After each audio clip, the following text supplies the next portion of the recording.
पंडित रामजी प्रसाद जी, विजय प्रसाद जी, राम प्रसाद जी, महेंद्र प्रसाद जी, स्वामीनाथ प्रसाद जी, वीरेंद्र प्रसाद जी, सत्करा प्रसाद जी, संस्था प्रसाद जी। 5 दिन 5 रात, 5 दिन 5 रात, जय निषाद राज। पक्का? धन्यवाद। गांव का गरीब कोई जाति धर्म के लोग न दबाए। कांग्रेस भी नहीं कर सकती, सपा बसपा भाजपा कांग्रेस भी नहीं कर सकती। ये समुदाय बटन दबाता रहा, लेकिन कोई इनके सुध लेने वाला नहीं था।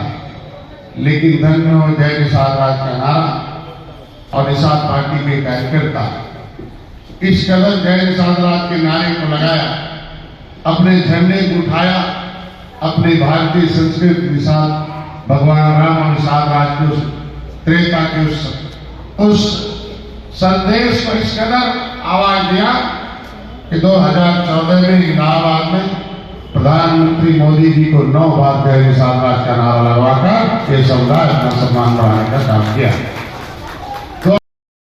क्षेत्र की जनता और सभी देवतुल्य कार्यकर्ताओं पदाधिकारियों को नए साल पर बधाई देना था, जीवन की दीर्घायु कामना करना था। और 13 जनवरी 2013 को मैं अपने जो व्यवसायिक जीवन था, जो मेरा कैरियर था, उससे मैंने संन्यास लिया था और संकल्प लिया था। तो संकल्प हर साल हम अपने लिए मनाते हैं और हमारे साथ तो 23 लोगों ने किया था।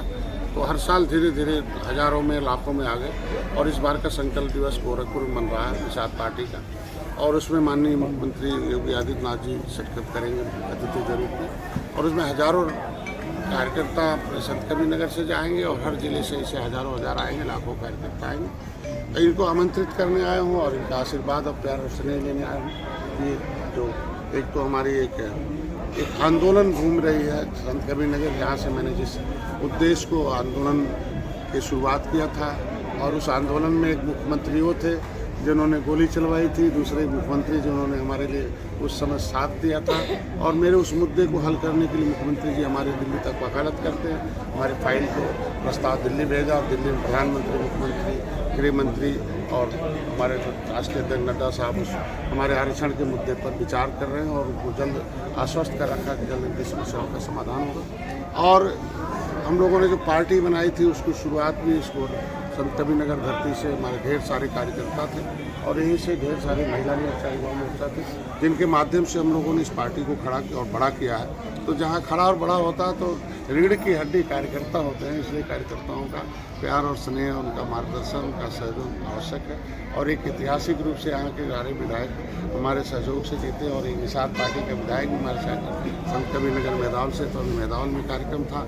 तो विधानसभा भाई थोड़ा ठंडक था, इसलिए मैंने थोड़े टुकड़े में था, जगह जगह हम पहुंच जाएंगे, मेरा पहुंचना आसान है, इसलिए खलीलाबाद विधानसभा के कार्यकर्ताओं को लाया गया और प्रमुख कार्यकर्ताओं के माध्यम से उन्हें जिम्मेदारी देना था कि आप ठंडक बचते हुए किस तरीके से संकल्प दिवस आएंगे और उस संकल्प को लेंगे कि इस त्रेता में कभी भगवान राम ने निषाद राज को गले लगाया था और फिर रावण राज हमारी निषाद राज की सेना से खत्म हुआ था, फिर से भारतीय जनता पार्टी ने गले लगाया और गले मिलकर हम लोग बड़े भाई हैं, निषाद पार्टी छोटा भाई है, उनके हम लोग समस्याओं का समाधान करेंगे। और उसी बहाने सभी आप जैसे जो है पत्रकार बंधुओं से भी मुलाकात है। और इसमें मंत्री जी अभी हाल ही में निकाय चुनाव को लेकर के जो ओबीसी पर मामला आया है, उसको किस नज़रिए से आप देखते हैं? हम तो पहले से भी वो ओबीसी की विसंगतियों को दूर करने के लिए प्रधानमंत्री, गृह मंत्री, नड्डा साहब मुख्यमंत्री से मिलता रहा कि इसमें विसंगति है, ढेर सारी जातियाँ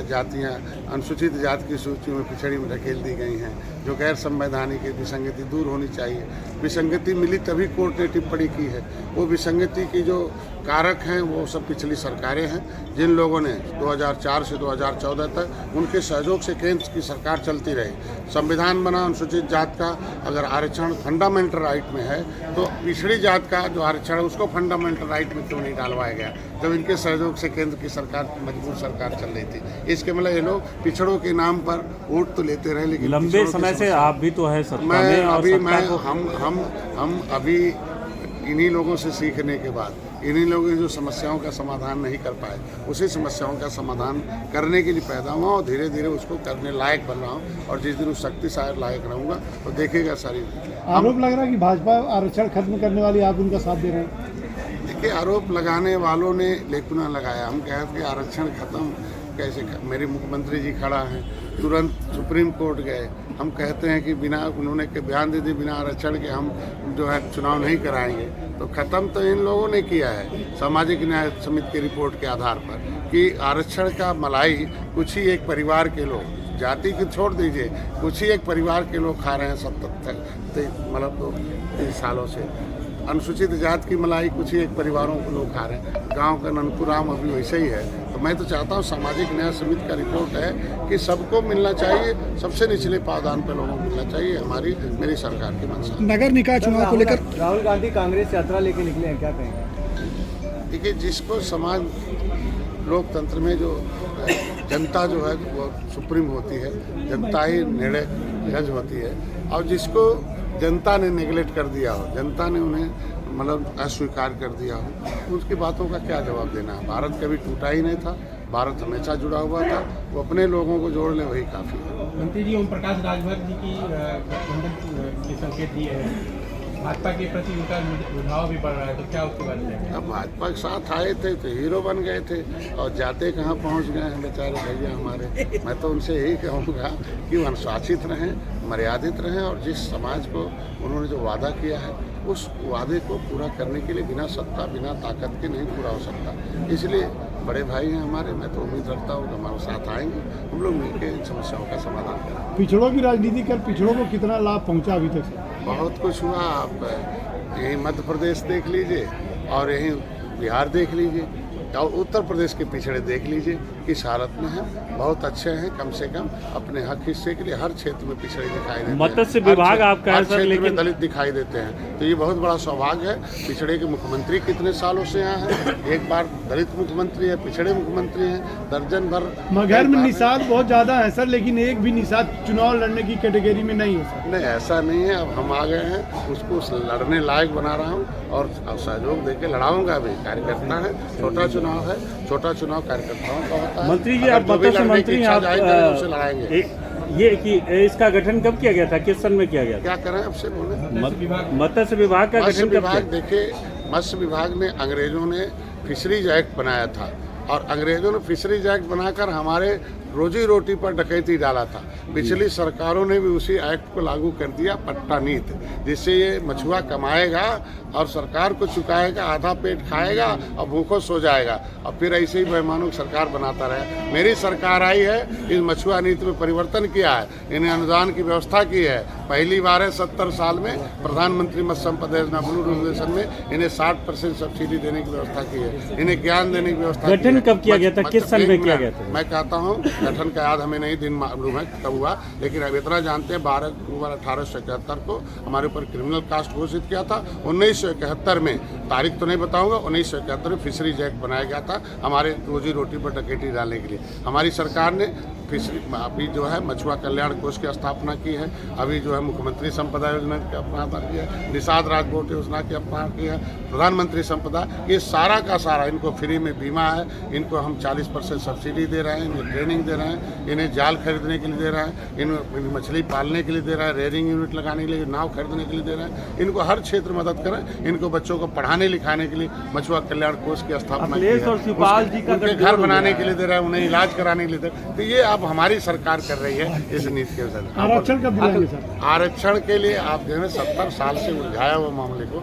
सुलझाने में हम कामयाब हो रहे हैं। पहले तो हम सड़क पर वकील थे, अब सदन में हैं। स्वरूप बदलता आंदोलन का। अखिलेश और शिवपाल जी के उसमें पहले उसका जवाब तो पूरा हो जाने दीजिए। एक तो आरक्षण के मुद्दे पर है, अधूरा ज्ञान हमेशा खतरनाक होता है, पूरी जानकारी जाने दीजिए। आरक्षण के मुद्दे पर उत्तर प्रदेश की सरकार ने दिल्ली सरकार को लिख कर दिया 20 दिसंबर 2021 को कि आरजीआई ने इन्हें केवट मल्ला मझवार अनुसूचित जाति के हकदार हैं, डॉक्टर संजय ने भी दे दिया। आरजीआई ने 18/1/2022 को पहली बार है एक्सेप्ट किया कि नहीं केवट मल्ला मझवार अनुसूचित जाति का हकदार है। सामाजिक न्याय मंत्रालय को चिट्ठी लिखा कि इनकी समस्याओं का समाधान किया। सामाजिक न्याय मंत्री ने रिपोर्ट लगा दिया। माननीय गृह मंत्री ने आश्वस्त किया कि जल्द मछुआ समुदाय के समस्याओं का समाधान किया जाएगा। जब किसी भी व्यवस्था के किसी भी व्यक्ति किसी वर्ग के लिए किसी समस्या के समाधान के लिए प्रधानमंत्री और गृह मंत्री चिंता करने लगे तो मानव की समस्या का समाधान जल्दी निर्णायक तौर पर ठीक, चाचा भतीजा साथ हो गए, क्या कुछ कहना चाहेंगे? वो तब भी साथ थे, आज भी साथ। हम तो चाहते, भारतीय संस्कृति कहती है कि परिवार साथ रहना चाहिए, कभी अलग नहीं। भाजपा भी आपके साथ आ गई है, भारतीय जनता पार्टी के साथ, क्या लग रहा है? भारतीय जनता पार्टी के साथ हम लोग भी हैं, वो भी हमारे साथ बड़े भाई। हम लोग निकाय चुनाव में सर सीट कैसे लेंगे? त्रेता से एक साथ रहे हैं, वो बड़े भाई हैं। आपने देखा होगा कि 2019 में मैं उनके साथ आया। सपा बसपा एक हो गई थी, सपा बसपा एक हो गई थी, लेकिन निषाद एक खड़े हो गए। आपने देखा ऐतिहासिक जीत हुआ। 2022 में आपने देखा ऐतिहासिक 15 सीटें उन्होंने दिया, 11 जीत के दिखाया और उसमें से 11 हारी हुई सीट लिया था, 9 उसमें जीत के दिखाया। 2024 में भी हम आएंगे, लोकसभा में बड़ा चुनाव लड़ने के लिए हम आए। निकाय चुनाव में चुनाव में निषाद पार्टी चुनाव लड़ेगी, हमारे कार्यकर्ता लड़ेंगे। भारतीय जनता पार्टी ने आश्वस्त किया है कि जहां जहां निषाद पार्टी के कार्यकर्ता पदाधिकारी लड़ने योग्य है, जीतने योग्य है, वो हमें लिस्ट दीजिए, निश्चित रूप से उन्हें निश्चित रूप से मिलेगा। और बड़े भाई मांग रहे हैं सर, आप कितना सीट मांग रहे हैं? मैं हम लोग सीट के लिए नहीं, जीत के लिए काम करते हैं। हम लोग 403 ब्लॉक सभाओं 403 विधानसभा के लिए लड़ते हैं और 80 लोकसभा के लिए लड़ते हैं। तो जो प्रदेश में जितनी विधान जो है जिला पंचायत है, जितना नगर पंचायत है, जितना नगर निगम है, वो सब पर और 17 वार्ड है, उस पर हम लोग मिलकर लड़ेंगे। जहाँ निषाद पार्टी है, दोनों हम लोग एक ही, कोई अलग नहीं है, अटूट गठबंधन है। क्या निषाद पार्टी भाजपा के खिलाफ लड़ेगी सर? क्या करें? निषाद पार्टी भाजपा के खिलाफ लड़ेगी? क्यों खिलाफ लड़ेगी? जब एक है तो हम कहते हैं, जब बता दिया कि मिलके लड़ेंगे अटूट गठबंधन। डॉक्टर साहब, मछुआ समाज के लिए हो गया मछली पालन तक सीमित रखने के लिए या राजनीतिक दृष्टि मजबूत करेंगे? आपने देखा होगा कि मछुआरों को प्रधानमंत्री तक पहुंचा दिया, गृह मंत्री तक पहुंचा दिया, मुख्यमंत्री तक, और मछुआ समुदाय के इस पार्टी को विधानसभा की अगली सीट पर पहुंचा दिया। हम रोजगार भी करेंगे, व्यापार भी करेंगे, हम राजनीति भी करेंगे, हम नौकरी भी करेंगे, हम हर क्षेत्र में शिक्षा, स्वास्थ्य, रोजगार के हर क्षेत्र में हमारी भागीदारी रहेगी।